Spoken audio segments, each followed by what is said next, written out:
Welcome to Health, Wellbeing and Lifestyle, where professionals in the field educate, inform and inspire the community to live a healthier and balanced life and live the lifestyle they love. Our first guest today is men's coach and registered nurse, Kosta Michalopoulos, and he's here to talk to us about masculinity and the 4 pillars. Welcome to the program, Kosta. Thank you so much for having me, Melissa. In terms of masculinity, what are the 4 pillars? Throughout my journey over the last 25 years in healthcare, I've worked with lots of men. And throughout my personal journey as well, I've realized that everything comes down to the 4 pillars of how we function as men: emotions, beliefs, habits, and our relationships. And if we break down all these 4 pillars, it pretty much covers our emotional and intellectual and physical being as men. So emotions, what are we feeling? Understanding exactly what's happening inside of us. And we often find as men, our vocabulary, our emotional vocabulary can be quite limited. Understanding and giving a voice to what's happening inside, it's actually quite powerful. Beliefs. What are values? What do we believe? How we have been raised as men? The societal expectations, the cultural expectations, religious, where we live, our parents, our little society, how it's impacting us and the way we think and how we function. That creates all our beliefs. Habits. How do we do things? What do we actually do? We have good habits, bad habits. How do we put in practice all our beliefs, their emotions, and how do we function as men? And then ultimately relationships. And I break down the relationships into 2 parts: a relationship with ourselves and a relationship with outside world, whether it's a relationship with our loved ones, family, colleagues, nature. So under these 4 pillars, we understand as men what do we need and how do we do things.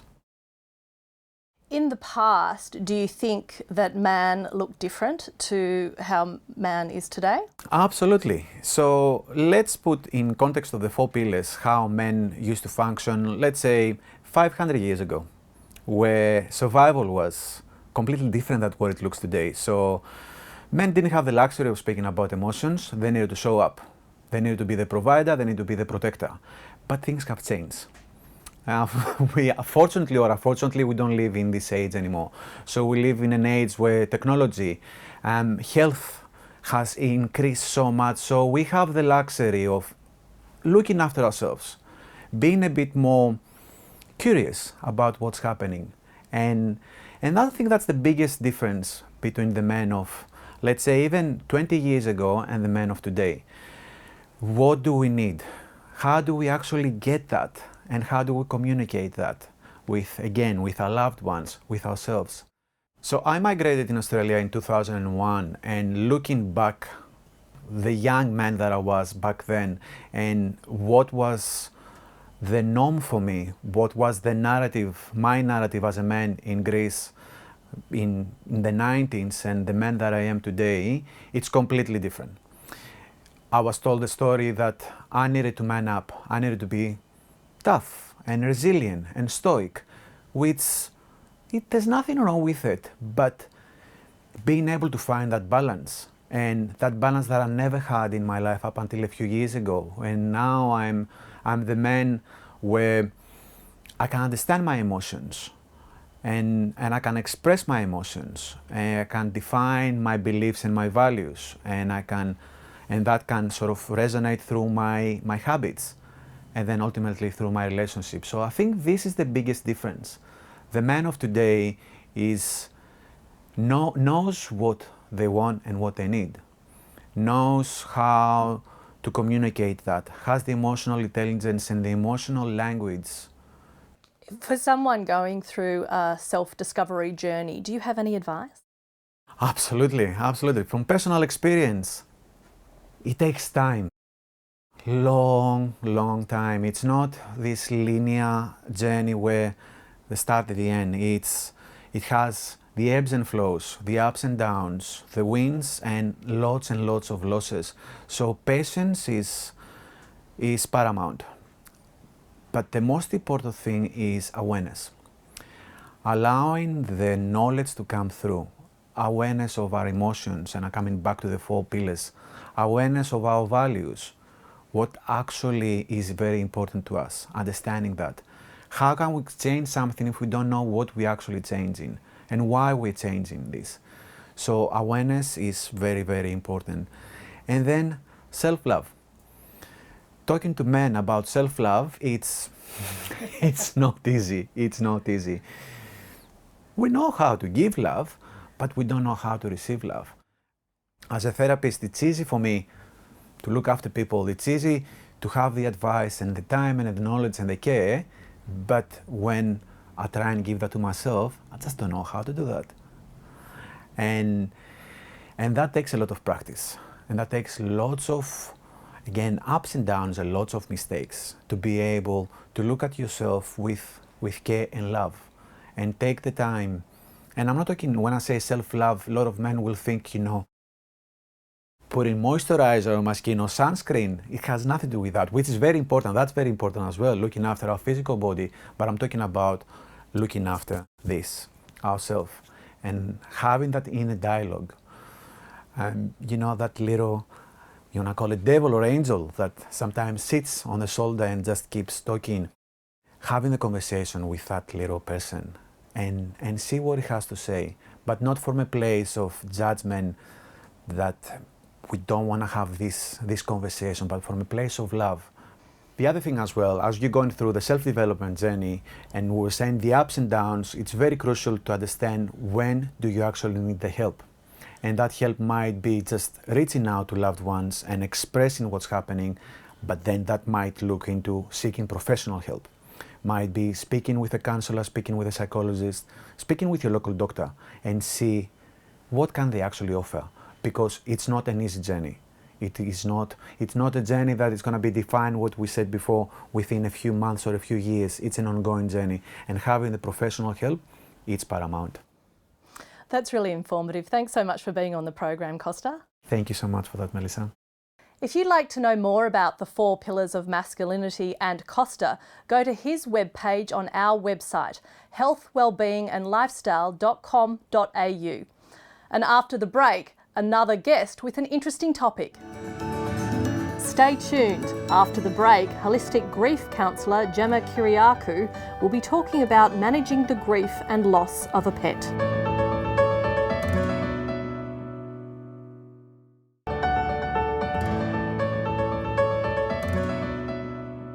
Welcome back. Our second guest is holistic grief counsellor Gemma Kyriakou, and we'll be discussing how to manage the grief and loss of a pet.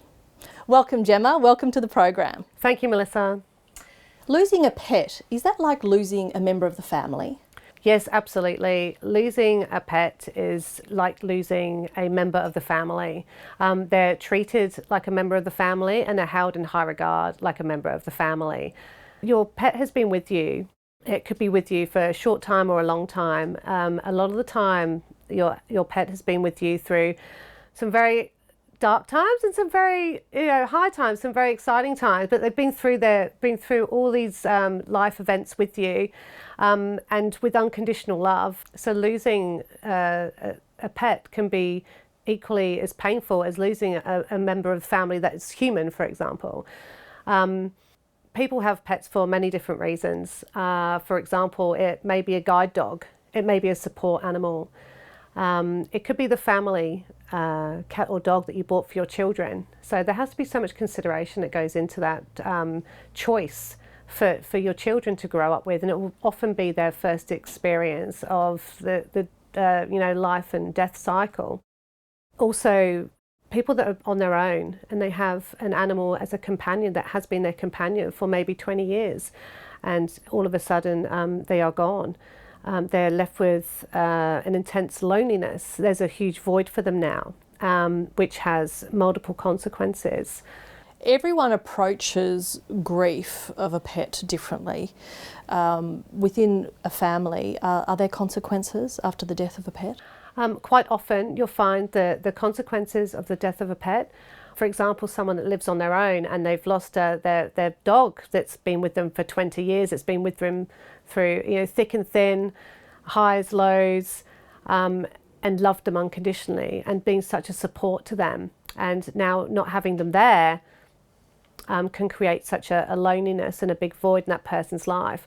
And it will affect their life, for example, in many cases where you lose your social interaction of the day.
Welcome back. Our last guest today is naturopath, respiratory specialist and published author Julia Rudakova, and she will be answering the question, is asthma for life? Welcome, Julia. Thank you so much for having me. So, is it true? Is asthma for life? So let's look at what asthma is and break it down from there. So asthma is a normal body response to a trigger. It could be chemical trigger, it could be a virus, could be hormones, could be emotions, could be a physical exercise. It can be dust, pollen, any irritant in the environment. And the body's natural response is to expel it, to constrict the airways, and to produce mucus. Bring it up, to take it out, to moisten the airways.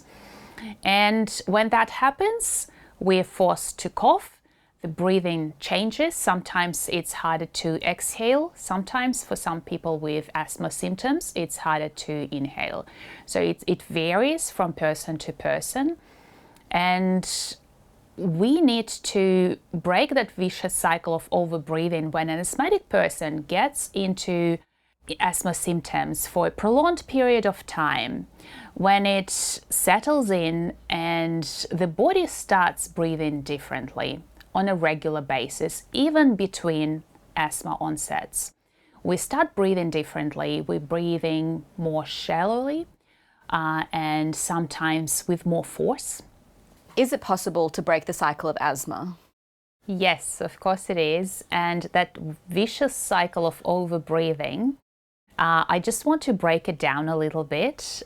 What happens is that the chemoreceptors in the respiratory part of the brain, they detect how much carbon dioxide is there in the blood at all times. So it's mostly about carbon dioxide, not oxygen, right? When we think about what pushes us to take that next breath, people think, well, it's oxygen levels, it's carbon dioxide. Carbon dioxide is an amazing chemical and it's underutilized by people. And with the vicious cycle of overbreathing and mouth breathing, what happens is we lose that carbon dioxide, and it is a muscle relaxant. So when we talk about asthma, we think relaxation of the respiratory system, opening up the airways. To open them up, we need to relax the muscles of the bronchi. And to do that, we need to utilize that carbon dioxide. And to do that, we need to retrain the chemoreceptors in the respiratory part of the brain, and that's where the Buteyko breathing method comes in super handy, because there are certain exercises that we do. It's a progression. We move forward with the difficulty of the exercises. So to retrain the receptors, you need to be able to be tolerant to carbon dioxide. So the epidemic currently in the world is carbon dioxide intolerance. That pushes you to breathe fast, to breathe forcefully, to breathe a lot. And overbreathing, I always compare it to overeating. It's just as detrimental for our health on a very basic physiological chemical level. And to be able to do those exercises, you do not need any special physical preparation. As I said, we can start where the person is at. And that will break that cycle of overbreathing and bring the body back into the functional pattern, so that you breathe utilizing the right muscles, because that's very important for the chemistry in the body. When we breathe, we engage the diaphragm, and when the diaphragm is engaged, that means that the air is moved, is circulating in the lungs properly, and the most blood vessels in the lungs we have in the lower lobes where the diaphragm is sitting. So using the right muscles, using the diaphragm is very important for establishing good chemistry in the body, and using the right organs, using the nose and doing it properly at a proper rate. So what are some tips for people that are suffering with asthma symptoms? I always say it's to educate yourself. Educate yourself about how your body works, what is actually happening when you have an asthma onset. And because asthma is considered to be a life-threatening condition, because breathing is the most vital function in the body. We can't survive for longer than 3 minutes without taking a breath. An average person with an average physiology, that's our time. To be able to hold that physiology, you need to know what is happening and not to freak out and know what you can do. And I want to give you an example. When my youngest son was dealing with asthma and I was helping him with various tools that I have under my belt, and that's when I started really actively using the Buteyko method, the Buteyko technique. And we went on a school camp with him, and I was one of the parent helpers. And out of nowhere, he had been asthma-free for about 3 years before that. And because of the environment, you know, the stress of the first school camp, he was so excited. And also just living without me in a separate room, and all the dust in the old mattresses and all rugs there in the room, that triggered his old asthma patterns. And on day 2, when they were having a fishing trip, on the way back, I could see, and I was there with him, with that group, and I could see his face went white and he was struggling to take the next breath. And we just sat down on the log there on the beach, and because we didn't have Ventolin with us, he was asthma-free, he had been for a few years. And we started doing that Buteyko exercise. And it's very important for people who use Ventolin, and because you don't know how much is left, and you can help yourself with that while you're waiting for help. So we started doing that, and the color came back to his face. His lips became red again, he started breathing, and we could walk on to the group. And I think it's just such a great example about educating yourself, learning those techniques that can help you to live a healthier life. And as always, seek advice of a health professional. Thank you so much for your time, Julia. If you'd like to know more about asthma and Julia, you can visit her webpage on our website, healthwellbeingandlifestyle.com.au. And now we'll say goodbye until next week.